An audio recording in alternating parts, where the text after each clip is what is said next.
Certa vez, Jesus contou uma pequena parábola na qual ele questionou a possibilidade de alguém acender uma candeia e cobri-la com um alqueire, ou colocá-la debaixo de uma cama. Apesar de pequena e de passar despercebida por muitas pessoas, esta parábola, que popularmente ficou conhecida como a parábola da candeia, traz uma mensagem que não pode jamais ser negligenciada. Na verdade, sua mensagem é tão importante que provavelmente Jesus pronunciou esta parábola mais de uma vez ao longo de seu ministério, como parte de uma coleção de ensinamentos. Inclusive, muita gente fica intrigada com os avisos divinos que seguem esta pequena parábola, alertando que não há nada encoberto ou oculto que não haja de ser revelado, e que ouvir estas palavras é algo urgente, pois ao que tem, mais lhe será dado, mas quem não tem, até o pouco que tem, lhe será tirado. E se você não consegue entender esta parábola, ou quem sabe nunca ouviu falar sobre ela, neste vídeo você irá compreender este importante ensino de Jesus. Nesta parábola, Jesus falou que ninguém coloca uma candeia acesa debaixo de um alqueire ou de uma cama, mas a coloca num velador. Mas o que é uma candeia? O que é um alqueire? Ou o que é um velador? Em suas parábolas, Jesus frequentemente usava elementos da vida cotidiana para comunicar princípios espirituais. Isto fica muito claro aqui. O pano de fundo desta parábola é uma típica casa da Galileia, no primeiro século. As casas eram iluminadas por candeias, e uma candeia basicamente era uma pequena vasilha feita de barro com uma espécie de argola em um dos lados e uma formação na outra extremidade que acomodava um pavio molhado numa porção de óleo de oliva que servia de combustível para que a candeia permanecesse acesa. Em outras palavras, as candeias eram as lâmpadas que iluminavam as casas no tempo de Jesus. As casas mais ricas contavam com várias candeias, mas as casas mais pobres geralmente possuíam apenas uma candeia. Já o alqueire citado na parábola era um tipo de cesto comum que geralmente guardava cereais. A cama mencionada na parábola era um colchão simples que, quando não estava sendo usado, podia ser facilmente enrolado para não ocupar espaço nas pequenas casas. E por último, o velador que aparece na parábola era o objeto sob o qual a candeia era colocada. O velador podia ter diferentes formas dependendo do tipo de casa, mas no geral era um objeto muito simples. Em algumas casas, o velador era um tipo de concha no pilar central da casa. Já em outras casas, o velador era um tipo de prateleira ou até uma pedra saliente na parede. Nas casas de famílias mais abastadas, o velador podia ser um pedestal de metal ornamentado.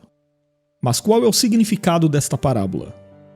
Tomando como exemplo o texto do Evangelho de Marcos, podemos acreditar que possivelmente Jesus pronunciou a parábola da candeia para o grupo de seus seguidores mais próximos. Ele introduziu a parábola com duas questões retóricas. Quem traz uma candeia para colocá-la sob um alqueire ou debaixo de uma cama? Ao invés disto, não a traz para colocá-la no velador? Nós sabemos que uma questão retórica tem o objetivo de provocar uma reflexão à medida que o ouvinte pressupõe sua resposta. A primeira questão retórica da parábola da candeia sugere uma resposta negativa, afinal, não faz sentido acender uma lâmpada para depois escondê-la debaixo de uma cama ou sob um cesto. Já a segunda questão sugere uma resposta positiva, ou seja, realmente é esperado que alguém coloque a lâmpada acesa num local apropriado que faça com que sua luz se espalhe pelo ambiente. Talvez nesta parábola a figura da candeia possua uma aplicação dupla. Esta parábola é precedida pela parábola do semeador, e se há uma conexão entre as duas parábolas, então é possível que num primeiro momento a candeia represente o coração frutífero cuja vida brilha diante do mundo para a glória de Deus. Aqui vale lembrar que no registro de Mateus, Jesus pronunciou o dito da candeia imediatamente após falar que seus seguidores são a luz do mundo. Mas é inegável que a figura da candeia também está relacionada à palavra de Deus. Nós sabemos que os cristãos não são luz em si mesmos, mas refletem o brilho daquele que é a própria luz, o Verbo de Deus. O que produz o brilho na vida do crente é a palavra de Deus. Por isto, o salmista escreveu: Lâmpada para os meus pés é a tua palavra, e luz para o meu caminho. Neste sentido, os cristãos devem ser instrumentos através dos quais a luz do Evangelho pode iluminar os pecadores. Os verdadeiros seguidores de Cristo são aqueles que têm suas vidas controladas pela palavra de Deus e testemunham aos homens que, de fato, Cristo é a luz do mundo. Abastecidos pela palavra, os crentes podem fazer brilhar a verdade de Deus ao mundo. Em seguida, em conexão com a lógica da candeia que deve ficar exposta para iluminar o ambiente, Jesus disse: "Pois nada está oculto, senão para ser manifesto, e nada se faz escondido, senão para ser revelado." Esta frase traz um paralelismo hebraico que indica que o propósito último de algo que está escondido é que seja finalmente revelado. Nos dias de Jesus, os líderes religiosos dos judeus estavam basicamente ocultando a verdade de Deus debaixo de um amontoado de tradições humanas que moldavam uma religiosidade hipócrita. Mas a verdade pura de Deus tinha de brilhar. Então, é possível que, ao usar esse paralelismo, Jesus estivesse enfatizando a realidade de que o seu ensino não tinha o propósito de ficar escondido. A progressão do ministério de Cristo deixou claro que ele não havia vindo ao mundo para ocultar a verdade, mas para torná-la conhecida àqueles que ouvem. Por isto, o próprio Jesus exortou: "Se alguém tem ouvidos para ouvir, ouça." Num outro sentido, agora na esfera das articulações humanas, também é possível dizer que à luz da verdade de Deus comunicada, nada permanecerá oculto para sempre. Há quem pense enganosamente poder esconder seus pensamentos, planos, palavras e ações.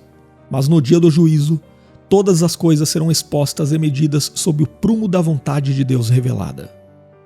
E por fim, a sequência de ditos da parábola da candeia termina com a intrigante advertência de Jesus: "Considerem atentamente o que vocês estão ouvindo. Com a mesma medida que medires, vocês também serão medidos, e ainda mais lhes acrescentarão. Pois ao que tem, mais se lhe será dado, e ao que não tem, até o que tem lhe será tirado." E o que isto quer dizer? Bom, Jesus disse que se alguém tem ouvidos para ouvir, então que ouça. Mas não basta ouvir qualquer coisa de qualquer maneira. É preciso ouvir o ensino certo e da maneira correta. Nesse ponto, Jesus chamou seus ouvintes a um exame de responsabilidade e conduta. Qual tem sido a nossa resposta à luz da candeia que nos ilumina? Será que temos ouvido de forma apropriada a palavra de Deus, a ponto de podermos compartilhá-la com as outras pessoas? Além disso, será que estamos levando a sério o fato de que seremos recompensados na mesma medida da fidelidade que demonstramos ao colocar em prática a verdade que recebemos? Estas são questões urgentes, e diante de tudo isto, precisamos manter em mente que nas questões espirituais sempre só há duas opções: ganhar ou perder. Negligenciar a luz da palavra de Deus é cair em profunda perda. Quem hoje recebe de bom grado a luz do Evangelho, cada vez mais lhe será dado.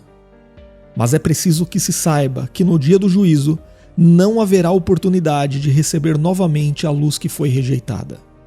Muito pelo contrário, todos aqueles que agora desprezam a luz do Evangelho, na eternidade perderão qualquer noção que um dia já tiveram acerca dessa luz. Ou seja, até mesmo o pouco de iluminação que um dia tiveram será tirado, e o que lhes restará é somente trevas. Agora, escreva nos comentários qual lição você consegue tirar desta pequena parábola de Jesus. E se você tem o desejo de crescer ainda mais no conhecimento da palavra de Deus, você pode estudar teologia conosco totalmente online, através de videoaulas, apostilas e com certificado de conclusão no final. As informações estão na descrição do vídeo ou no primeiro comentário fixado.